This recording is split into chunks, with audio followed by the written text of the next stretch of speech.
क्या हो अगर अफ्रीका के एक ज्वालामुखी से उठी राख हजारों किलोमीटर का सफर तय करके सीधे भारत के आसमान पर आ जाए। ये कोई फिल्म की कहानी नहीं है, बल्कि एक ऐसी सच्ची भूवैज्ञानिक पहेली है जिसने वैज्ञानिकों को भी चक्कर में डाल दिया था। तो सबसे बड़ा सवाल यही उठता है, आखिर 4000 किलोमीटर का ये लंबा सफर 24 घंटे से भी कम में पूरा कैसे हो गया। चलिए इस असाधारण घटना के पीछे की साइंस को समझते हैं। तो कहानी की शुरुआत होती है भारत के आसमान से। वहां एक अजीब सी एक रहस्यमयी धुंध छा जाती है, और ये कोई आम प्रदूषण नहीं था। ये थी ज्वालामुखी की राख, जो अपने सोर्स से हजारों किलोमीटर दूर से आई थी। मतलब सोचिए तो जरा, एक ज्वालामुखी फटा अफ्रीका में और उसका असर सीधा भारत पर। यह आखिर हुआ कैसे? इसका जवाब जमीन के नीचे और आसमान के ऊपर दोनों जगह छिपा है। तो इस रहस्य का पहला सुराग मिलता है इथियोपिया के एक बहुत ही दूर दराज के इलाके में। यहाँ एक ऐसा विशाल ज्वालामुखी था जिसे लोग भूल चुके थे। वो हजारों साल की नींद से जाग उठा। हाँ, नाम है इसका हेली गुब्बी। ये कोई मामूली ज्वालामुखी नहीं है, बिल्कुल नहीं। ये पिछले आइस एज के खत्म होने के बाद से, यानी लगभग 12,000 साल से शांत पड़ा था। लेकिन फिर एक दिन इसकी ये खामोशी एक जबरदस्त धमाके के साथ टूट गई। और ये धमाका इतना पावरफुल था कि इसने राख और गैस का एक बहुत बड़ा गुबार सीधे 15 किलोमीटर ऊपर आसमान में भेज दिया। जरा अंदाजा लगाइए, ये माउंट एवरेस्ट की ऊंचाई से भी लगभग डबल है। कमाल है ना? और एक और दिलचस्प चीज है इसकी लोकेशन। ये हेली गुब्बी ज्वालामुखी देनाकिल डिप्रेशन में है। पता है इस जगह को क्या कहते हैं? हेल्स गेट, यानी नरक का दरवाजा। ये धरती पर सबसे गर्म, सबसे सूखी जगहों में से एक मानी जाती है। तो सवाल ये है कि ये आखिर फका ही क्यों? इसकी वजह है अफार ट्रिपल जंक्शन। ये एक बहुत ही अनोखी जगह है धरती पर, जहां 3 टेक्टोनिक प्लेट्स एक दूसरे से अलग हो रही हैं, खिंच रही हैं। इस खिंचाव से धरती की ऊपरी परत यानी क्रस्ट पतली हो जाती है और नीचे का गर्म मैग्मा हजारों साल के बाद ऊपर सरफेस तक आ जाता है। लेकिन ठहरिए, ज्वालामुखी का फटना तो सिर्फ आधी कहानी थी। असली मिस्ट्री तो अभी बाकी थी।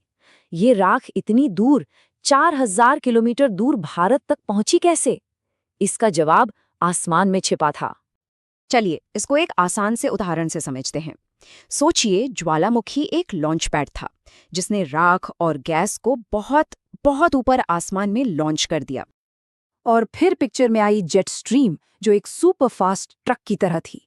इस ट्रक ने इस सारी राख को लादा और निकल पड़ी एक लंबे सफर पर।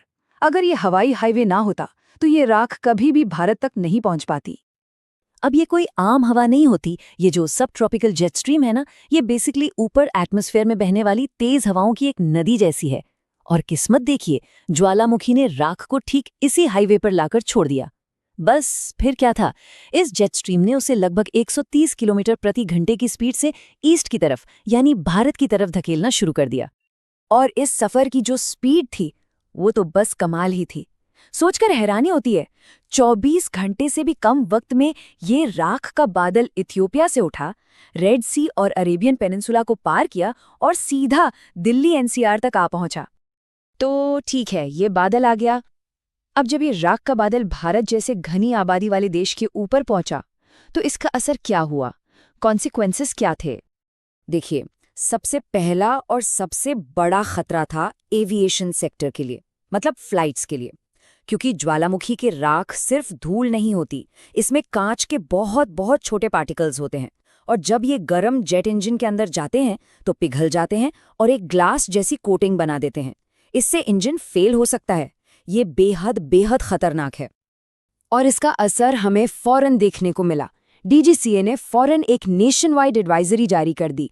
कोच्चि, दिल्ली, मुंबई, यहाँ से कई इंटरनेशनल फ्लाइट्स या तो कैंसिल कर दी गई या उनके रूट बदल दिए गए।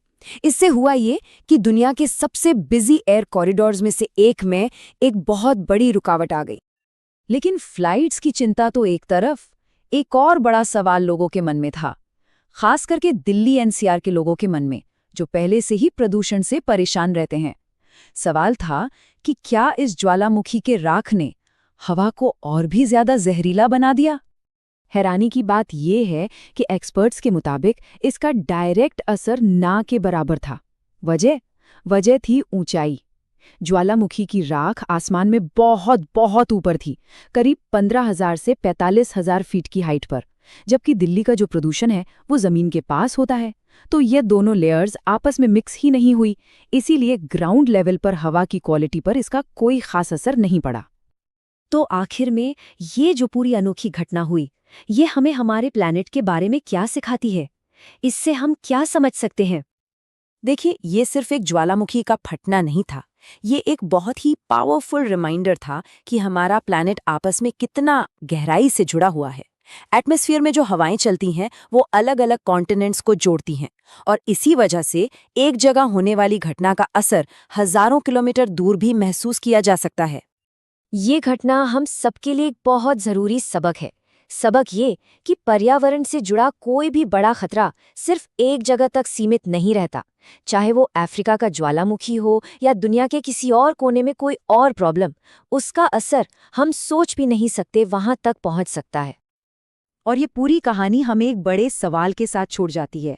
अगर अफ्रीका का एक वॉल्केनो भारत में फ्लाइट्स रोक सकता है, तो सोचिए हमारे इस प्लैनेट के और ना जाने कितने ऐसे छिपे